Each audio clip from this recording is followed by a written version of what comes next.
Tumungo naman tayo ngayon sa isa pang uri ng annuity natin. We have the perpetuity. Na kung saan dito, ang ating annuity, continue siya indefinitely. Kumbaga, wala siyang katapusan hanggang sa may forever kung meron man. Ganun. Sa pagkakompute na ang perpetuity, hindi natin pwedeng papuntahin yung ating mga annuity sa future. Kasi nga, hindi nga natatapos yung ating pagbabayad. So, ang gagawin na lang natin dito, lahat sila papunta natin sa present natin. So, para mangyari yun, hindi natin kailangan mag-summation. Ang kailangan mo lang gawin ay mag-A over I lamang tayo. Or yung ating annuity, divided mo lang sa ating interest per year. Okay, tandaan, yung I ay lagi naka per year. So, kung hindi yan naka per year, halimbawa naka quarterly tayo, semi-annually, or naka monthly, kailangan ay yan, ay tayo ay naka R over M pa rin. Yung ating nominal rate over sa may M natin.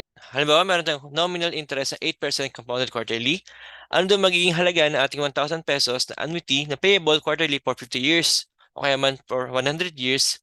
O kaya, meron tayong perpetuity na quarterly pa rin naman. Okay? So, tingnan natin. Una. So, sa una natin, sasabihin dyan, yung 1,000 natin ay payable quarterly for 50 years. So, ang mangyayari sa atin, magbabayad tayo ng quarterly. So, papasin nyo, 1, 2, 200 tayo dito. Sir, bakit 200 hindi tayo 50 years? Hindi tayo 50. Kasi nga, itong bilang na to ay naka-quarterly tayo. Ibig sabihin, kada tatlong buwan, magbabayad tayo ng 1,000 pesos. Pero hanggang kailan? So, kailangan mo lang gawin, 50 years, i-multiply mo lang sa 4. Dahil nga, mayroong 4 quarters sa isang taon. So, paano natin ngayon isa-solve yung ating present value nila? So, gawin natin, sabi nga natin, kung ating marirecall, habang pinapapunta natin sa present yung ating pera, lumiliit siya dahil minatanggal natin yung ating interest. Habang naman napupunta sa future yung ating pera, lumalaki naman siya dahil nga sa ating interest. So, para mangyari yon sa ating summation, kapag pinapalaki natin, kailangan natin siyang i-multiply sa ating interest. Then, kapag pinapunta naman sa present naman, kailangan naman natin siyang i-divide. Okay? Then, ayan yung ating interest. Meron tayong 1 plus 0.08, yung ating nominal interest ay 8%. Then, meron tayo oong 4 ng ating M naman dahil tayo ay naka-quarter. So, huwag niyo kakalimutan na kailangan ay naka-over tayo sa ating M kapag tayo ay naka-nominal interest. Okay? Then, raise sa may X, then tingnan natin yung beginning siya yung dulo ng ating payment. So, paano malalaman yung beginning siya end ng ating payment? So, tingnan nyo yung ating reference. Ang ating reference ay si P o yung ating present. Tingnan natin yung pinakamalapit na value ng 1,000 pesos, which is ito. Pinakamalapit siya sa ating P. Gano'n siya kalayo dito?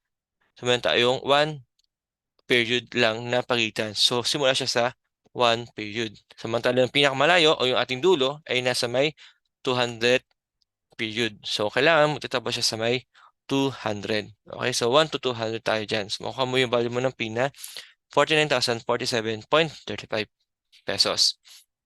Okay, next, doon naman tayo sa annuity na 1,000 pero this time, 100 years naman. Same pa rin siya na quarterly. Pero this time, dahil nga 100 years tayo, imbes sa 200, dodoble yung ating dulo. Lalaki talaga, di ba? Yung ating present value. Pero kung papasin ninyo, hindi masyadong kalakihan yung kanyang in-increase.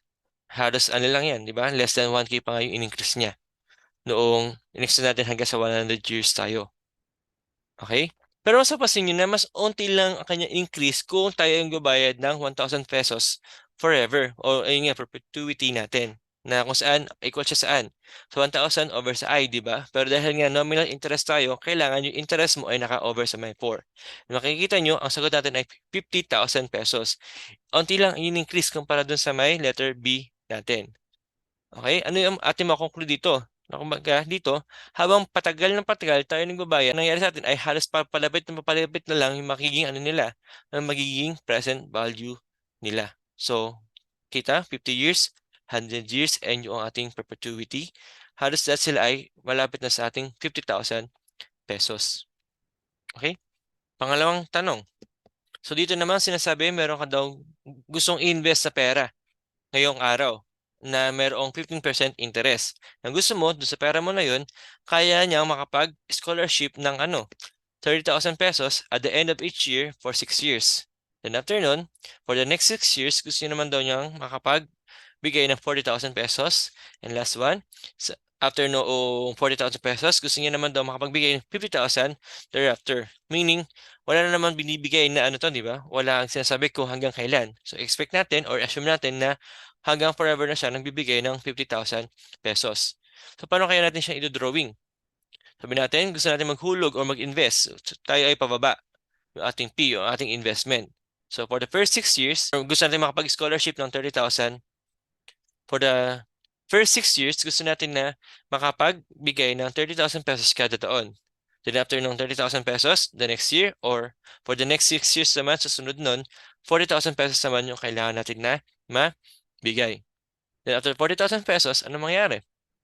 Kailangan naman daw 50,000 pesos na and pwede mo pamigay hanggang sa may forever na. So, anong goal natin dito? Malaman kung magkano ba i-invest mo para masustentuhan lahat ng mga scholarship na gusto mong mangyari. Okay?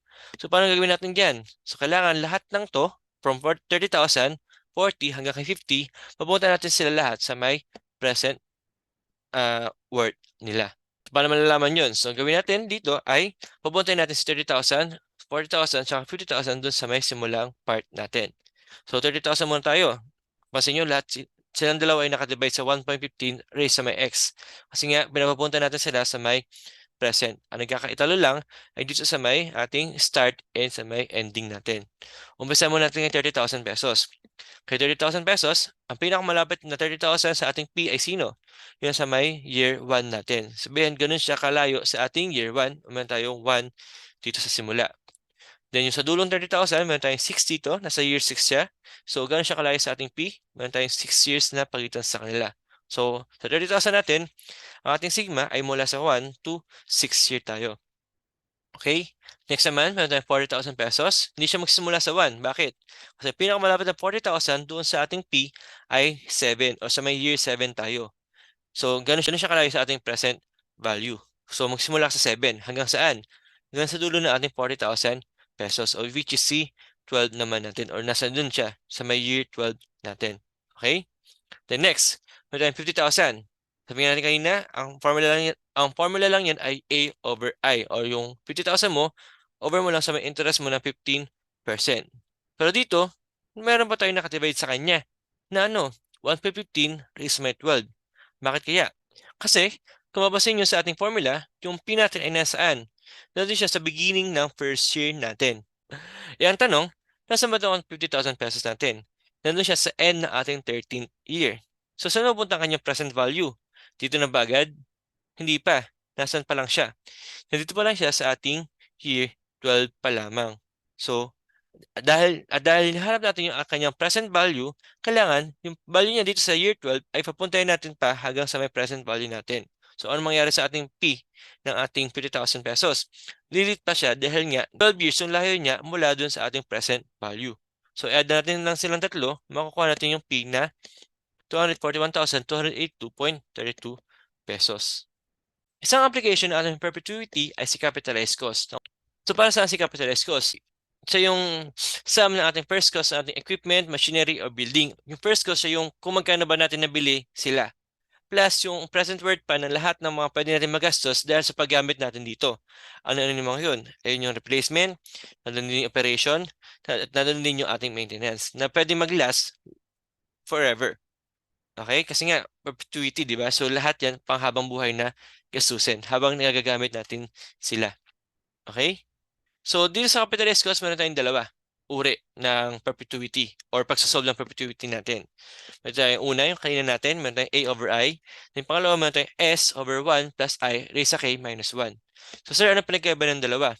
Sa A over I, dito, ang yung annuity ay per period nangyayari. Dito sa ating una, kanina natin discuss, meron tayong A over I. Dito, ang annuity mo ay walang patlang or wala kang na-miss na taon na babayaran mo sa kanila. Kumbaga, every year or every period mo, meron kami nabayaran na annuity. Pasamantala dito sa may X naman, same pa rin siya ng ating perpetuity na kung saan forever mo siya mabayaran. Pero dito kasi sa ating X na to, yung S mo na yan ay nangyayari lang kamang kada key period. Halimbawa, every 5 years or every 10 years, doon mo lang siya nangyayari sa kanila. Hindi siya every year or every month, every kung anumang period ang meron tayo. Kumbaga, every K period siya nangyayari. Ang tanong, ano application nito nung nasa may kanang side natin? Dito halimbawa meron tayong gadget or meron tayong equipment na nasisira. So every nasisira siya, kailangan mo siyang palitan. Pero di naman siya every year nasisira, di ba? Or every month. Meron siyang period na nasisira siya at kailangan mo siyang palitan. So dito natin siya in-apply. So mata ng A over A naman natin nito, example nito ay yung sa ating maintenance. Sa kumbaga, annually, kailangan nagkakaroon tayo ng maintenance sa ating equipment o sa ating mga building. So kailangan, ito yung ating ginagamit sa kanila. Okay, kuha po natin. So, ay yung pinagkaiba nilang dalawa. Halimbawa, ito, meron ng capitalized cost na equipment na mayroong 142,000 pesos. Kumbaga, sa 142,000 pesos na to, damay-damay na lahat ng ating mga gastos. Kasama na rin yung ating pagbili dun sa ating equipment. Then, nasabi na rin yung ating interest na 12%. Then, meron tayong salvage value ng 10,000 pesos at the end of a service life of 8 years. So, ano po yung salvage value? So, based sa kanyang definition, ang salvage value ay yung kung magkano pa pwede mabenta yung iyong equipment kapag tapos mo na siya magamit. Kumbaga, after 8 years, magkano mo na siya pwedeng mabenta. Kasi nga, di ba, di mo na siya magagamit. So, pwede mo na siyang ibenta at ang halaga niya ay 10,000 pesos. Alamin daw natin kung ano daw ba yung original cost ng ating equipment. Magkano daw ba yung halaga ng ating equipment na bilhin natin siya. Okay? So, paano siya isosolve? Ganito. So, sabi natin, meron tayo ang first cost nung binili natin ating equipment. So, meron tayo FC dyan. Then, taon-taon or hindi siya taon-taon. Kasi nga, isa siyang uri ng ganitong klaseng problem. Na tuwing key period, doon lang mang siya na lumalabas. Okay? Tuwing kailan siya lumalabas? Tuwing papalitan mo na yung ating equipment. Kasi nga, sabi dyan, di ba? Every 8 years, kailangan mo siyang palitan. Sabihin, kailangan mong gumastos. Ang tanong, itong 10,000 pesos na ba ito inyong gastos? Hindi. Alin? Kailangan pang Kailangan mong ibawas kailangan mo lang ibawas yung 10,000 na to sa yung FC o yung ating first cost sa ating equipment. Bakit? Kasi nga, halimbawa, sa una mong bili ng equipment, meron kang value dyan, di ba? Which is nga yung FC natin. So after 8 years, masisira siya. So after 8 years, kailangan mo bumili ng panibagong equipment. Pero this time, imbis na buong halaga ng FC natin yung ating bibilin, pwede natin ilis si ating 10,000 pesos. Bakit? Kasi nga ayun yung ating salvage value. Kung saan nga yung ating salvage value ay yung pwede mo ibenta ay yung previous mong equipment na di mo na magagamit. So makakatipid ka ng 10,000 kasi nga nabenta mo yung previous mo na equipment. So kung meron ka dito na FC minus 10,000. Ano yung FC minus 10,000 na to? Ito yung kada 8 years mo na kailangan mong bayaran. Dahil nga kailangan mong palitan ang iyong equipment for every 8 years. Okay, so salpak mo lang value niyan. Parang 1 plus 0.12 raised sa may 8 minus sa may 1. Yung K, ulit po, ito po yung tuwing kailan mo siya kailangan palitan. Okay, so ayan siya. Ayan yung ating magiging dyan, sagot dyan. Okay? Kaya kung mapapansin nyo, kapag every year mong kailangan palitan, ang magiging K mo ay 1, di ba? So kung raise yan sa may 1, makakansin lang si 1, magiging S over I lang. Katulad lang din ng alin. Katulad lang din siya ng A over I natin. Okay? Kaya nakita nyo na basta nyo dyan. If K is 1, then X equals sa may P. Kumbaga, equal lang silang, dalawa lang din. Nagkataon lang talaga na si X, siya yung may every K period na bayarin or gastusin. Para mo ko sa FC, kailangan mo lang siyang i-shift solve. Para mo ko mas 88,687.41. Okay? Next, last problem. Dito, sinasabi naman, hinahanap natin ating capitalized cost na kung saan meron tayong research lab na meron kang construction ng 5 million pesos. Then at the end of every year, for the first 6 years, meron kang gastusin na 100,000 pesos. Then, para sa operation, meron kang 120,000 pesos. Di sinabi, di ba? Di sinabi kung hanggang kailan itong 120,000 pesos ito. Pero assume natin, hindi natin siya assume actually kasi nga operating expenses yan. Sabihin, tuloy-tuloy hanggang meron kang laboratory, tuloy-tuloy lang expenses mo sa operation. So, perpetuity din yan. Okay? So, meron tayong 500,000 pesos every 5 years for replacement naman ng equipment na ginagamit natin. So, meron tayong dalawang klase ng perpetuity dito. Yung una, yung para sa operating expenses. Then, yung pangalawa, yung para naman sa replacement ng ating equipment. Okay? So, paano natin siya i-drawing para mas makita natin siya mainam? Okay? Sabi dito, sa una, meron kang 5 billion para sa cost sa iyong laboratory. Pangalawa, meron kang 100,000 pesos na binabayaran for the first 6 years. Then after nun, meron kang babayaran 120,000 pesos para sa operating expenses. Okay? Then, maliban pa dyan sa 120,000 pesos na babayaran mo forever or perpetuity, meron kang 500,000 pesos na babayaran mo kada 5 taon para sa replacement ng ating equipment. Sir, wala ba kang kailangan ibawas sa 500,000 pesos?